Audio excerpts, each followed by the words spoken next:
Friends, YouTube channel में आप सभी का स्वागत है।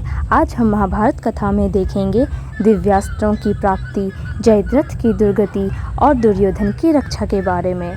अगर आपने मेरे महाभारत कथा के पहले वीडियोस ना देखा है तो मेरे यूट्यूब चैनल में जाकर देख सकते हैं। तो चलिए शुरू करते हैं। दिव्यास्त्रों की प्राप्ति।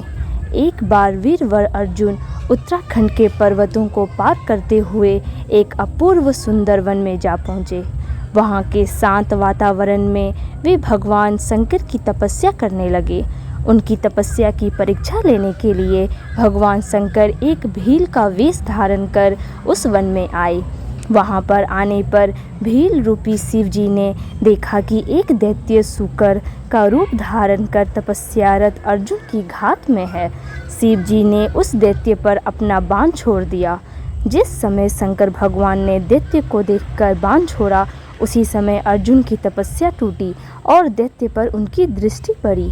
उन्होंने भी अपना गांडीव धनुष उठाकर उस पर बाण छोड़ दिया। शूकर को दोनों बाण एक साथ लगे और उसके प्राण निकल गए।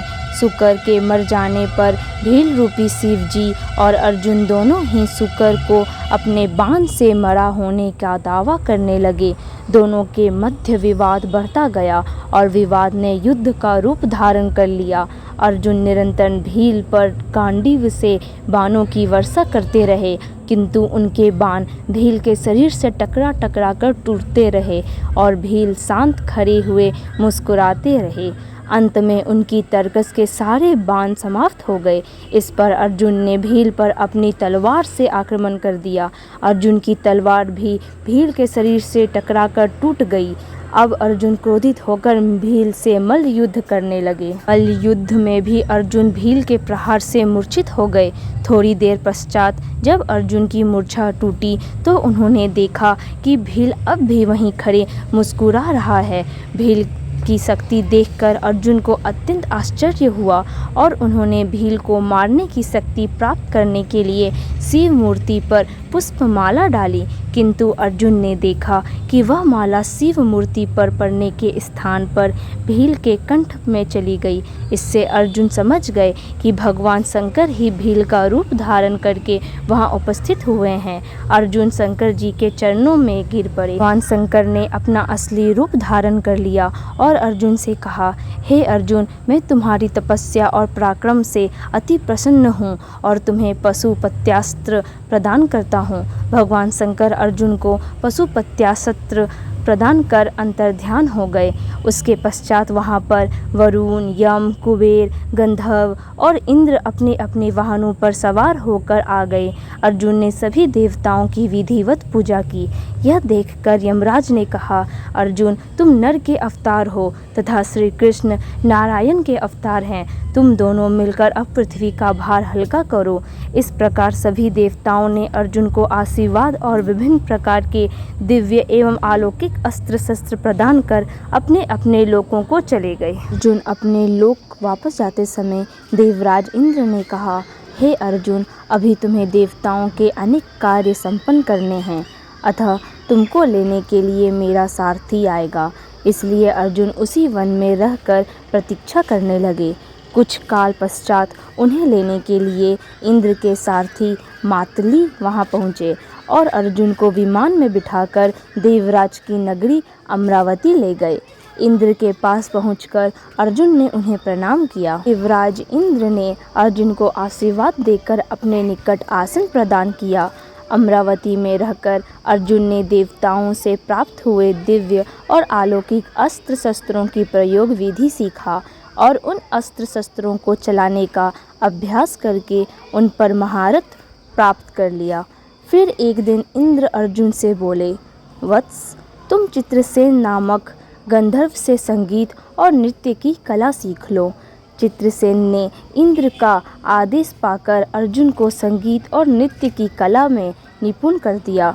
एक दिन जब चित्रसेन अर्जुन को संगीत और नृत्य की शिक्षा दे रहे थे, वहाँ पर इंद्र की अप्सरा उर्वशी आई और अर्जुन पर मोहित हो गई। अवसर पाकर उर्वशी ने अर्जुन से कहा, हे अर्जुन, आपको देखकर मेरी प्रणय जागृत हो गई है, अतः आप कृपया मेरे साथ विहार करके मेरी प्रणय को शांत करें।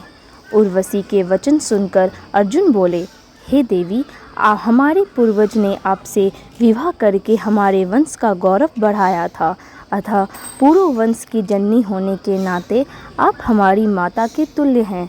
देवी, मैं आपको प्रणाम करता हूँ।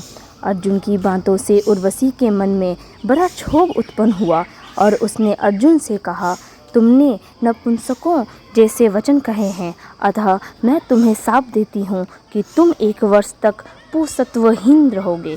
ना कहकर उर्वशी वहाँ से चली गई। जब इंद्र को इस घटना के विषय में ज्ञात हुआ तो वे अर्जुन से बोले, वत्स, तुमने जो व्यवहार किया है वह तुम्हारे योग्य ही था।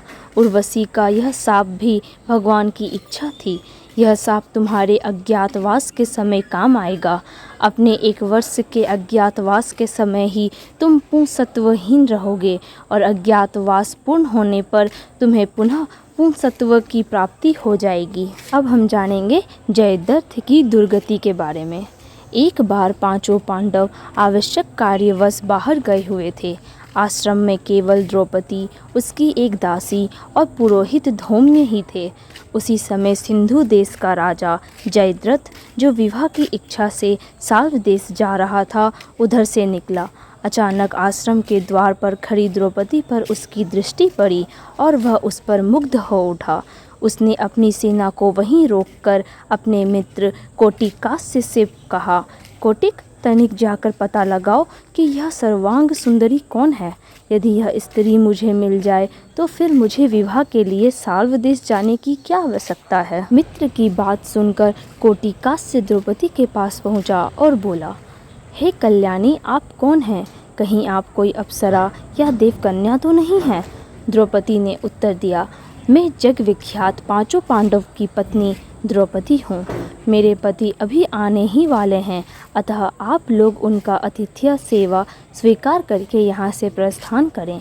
आप लोगों से प्रार्थना है कि उनके आने तक आप लोग कुटी के बाहर विश्राम करें।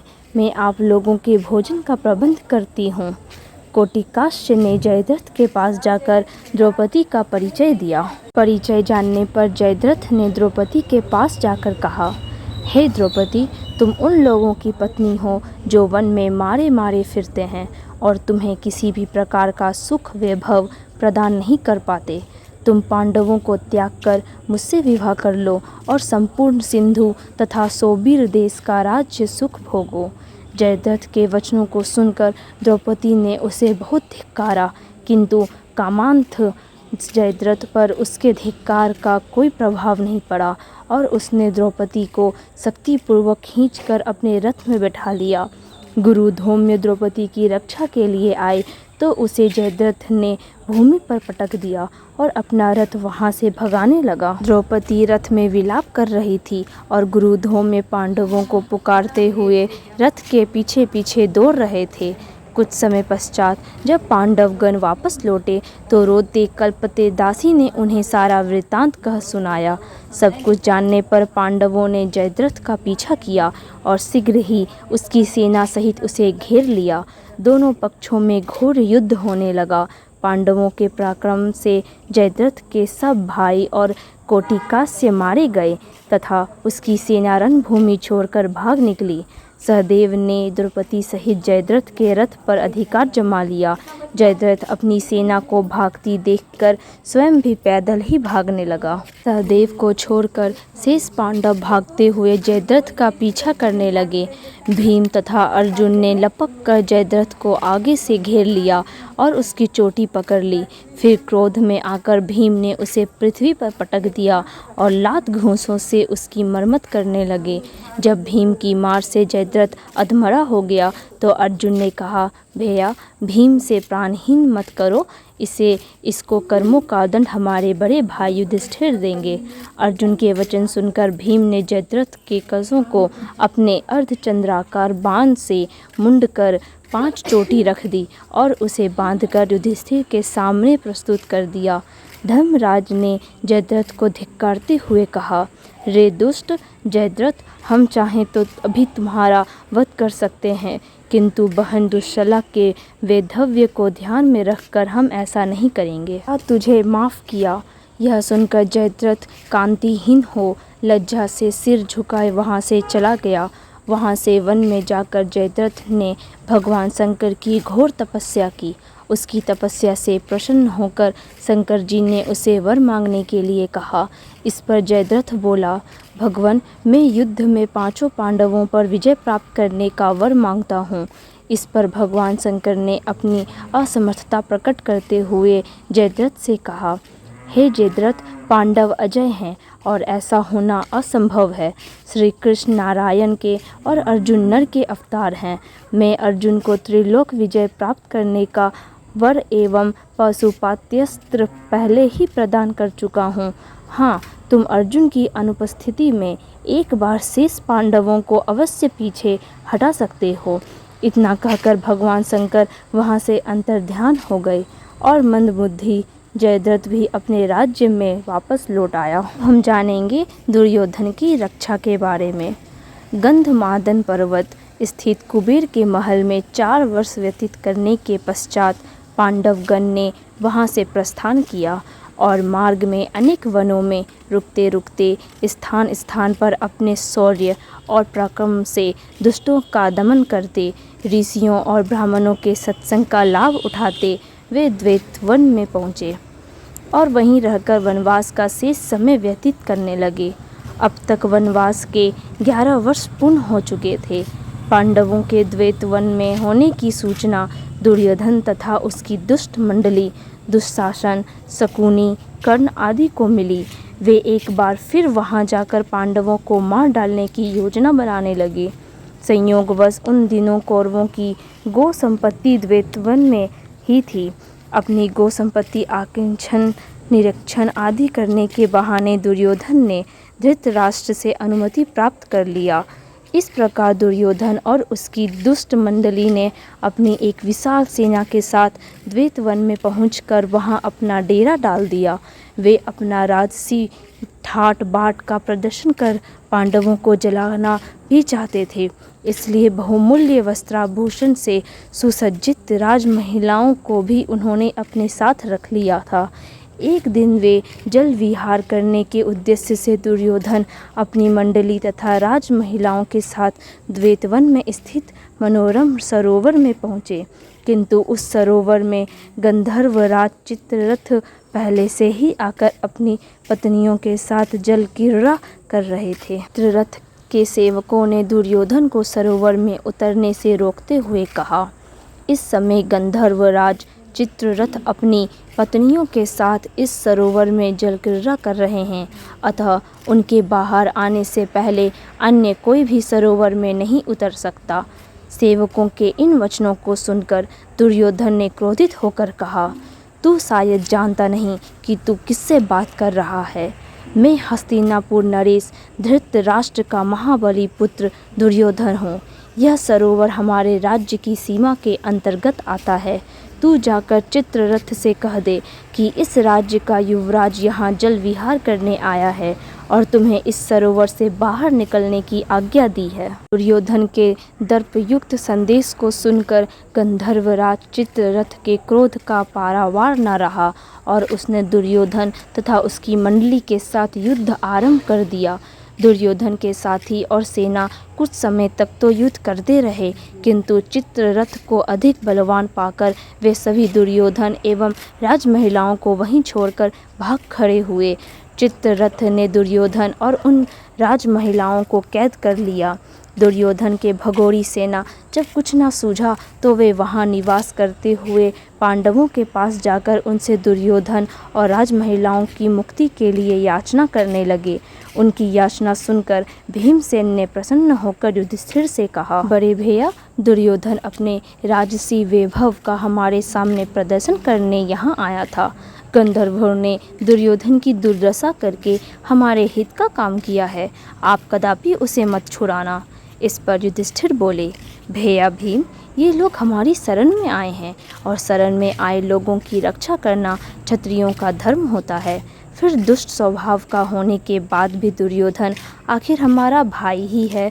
उसके साथ की राजमहिलाएं हमारे ही कुल की महिलाएं हैं और उनका निरादर होने से हमारे ही कुल को कलंक लगेगा। इसलिए उचित यही है कि तुम और अर्जुन जाकर उनकी रक्षा करो। अपने बड़े भाई की आज्ञा मानकर भीम और अर्जुन ने सरोवर के पास जाकर चित्ररथ को युद्ध के लिए ललकारा। उनकी ललकार को सुनकर चित्ररथ क्रोधित होने के बजाय मुस्कुराते हुए अर्जुन के पास आए और बोले, हे पार्थ, मैं तुम्हारा सखा ही हूँ।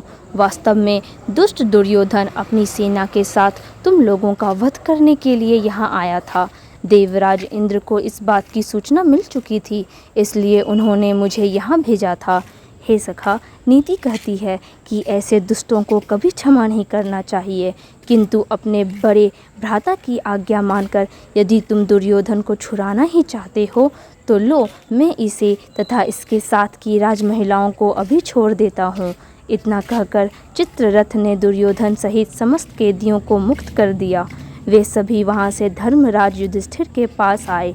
ग्लानि से भरे दुर्योधन ने युधिष्ठिर को प्रणाम किया और लज्जा से सिर झुकाए अपने नगर की ओर चल दिया। आशा करती हूँ कि आपको यह कहानी काफ़ी पसंद आई होगी।